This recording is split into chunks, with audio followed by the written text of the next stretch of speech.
The announcement came this past weekend, but when did you know?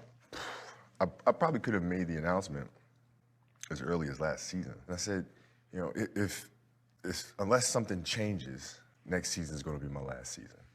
And then finally I realized, I said, wait, well, you can't make this decision based off of something changing. This is something that's internal.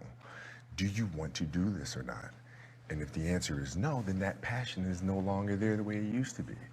So just let it go. So there's nothing that could change your mind at this point. Zero. There's no streak of success or no. Zero.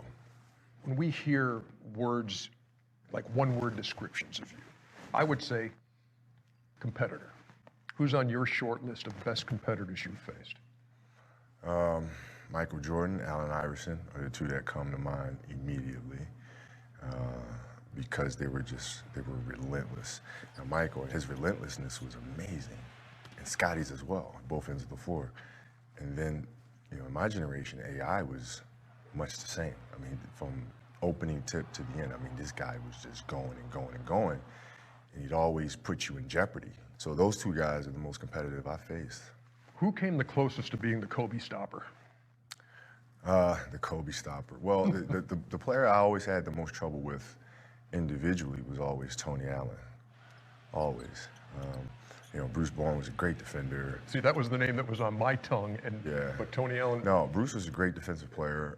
Rajah Bell was a great defensive player. Even though he was just that kid, who is that kid? Yeah. Well, I didn't know at the time. I found out, but I didn't really know.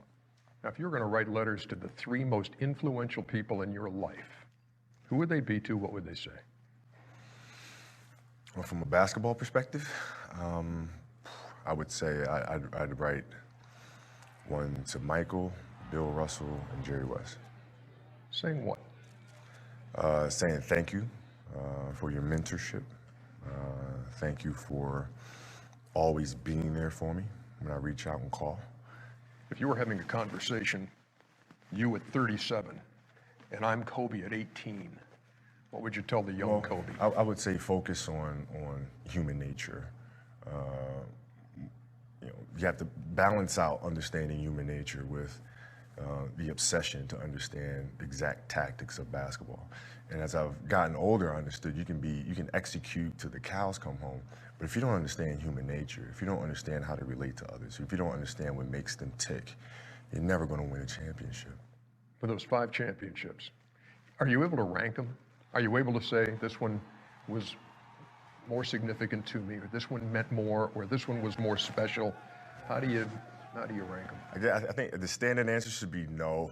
They're just like kids. They're all special in their own way. But that's just not true.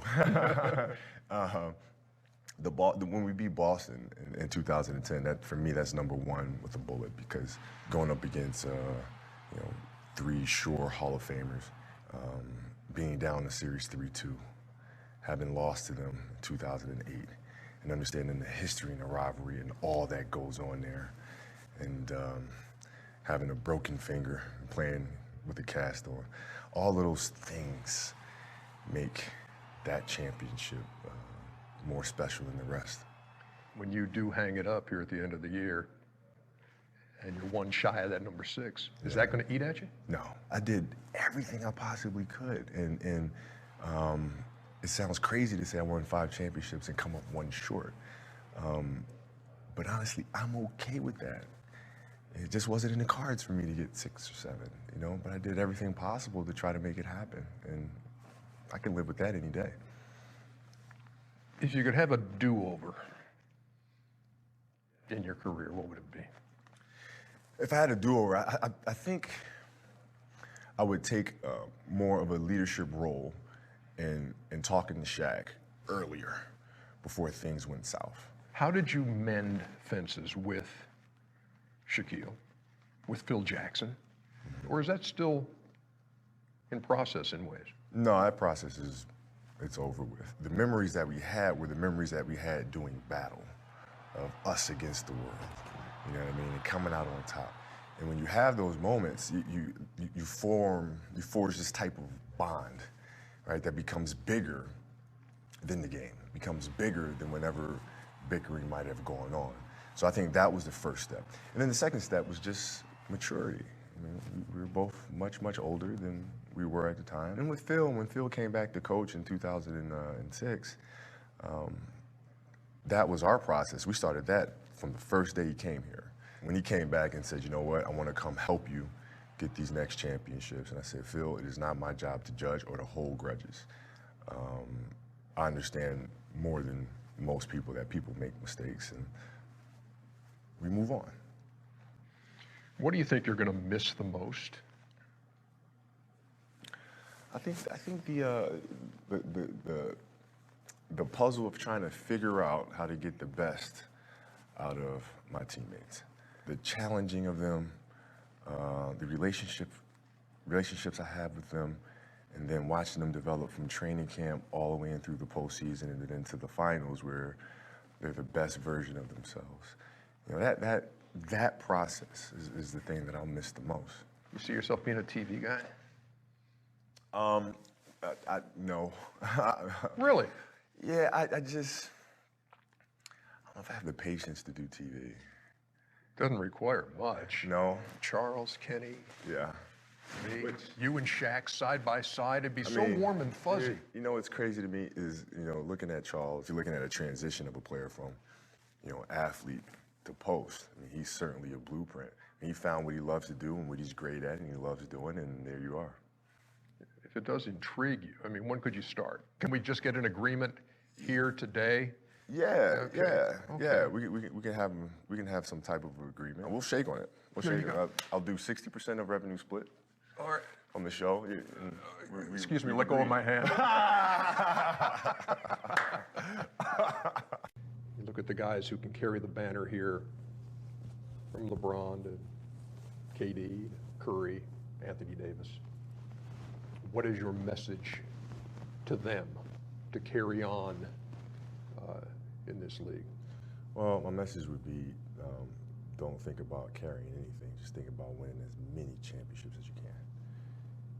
You know, and then the carrying comes from that, right? Because that's how you set the standard. You know, you can't.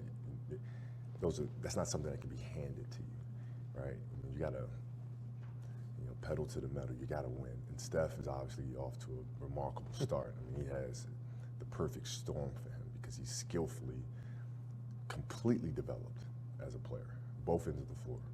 And, you know, he's in a system that suits him extremely well. And he has teammates that fit extremely well.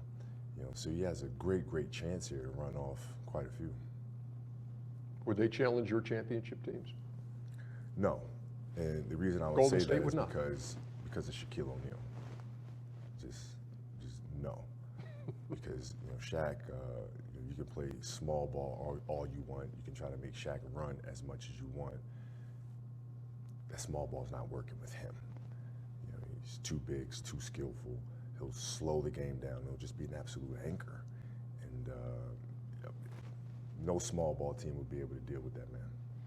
If Adam Silver called and said, look, I'm taking a couple of days off, would you mind the shop for me? And you can do whatever you want with my league. I trust you, Kobe. How would you?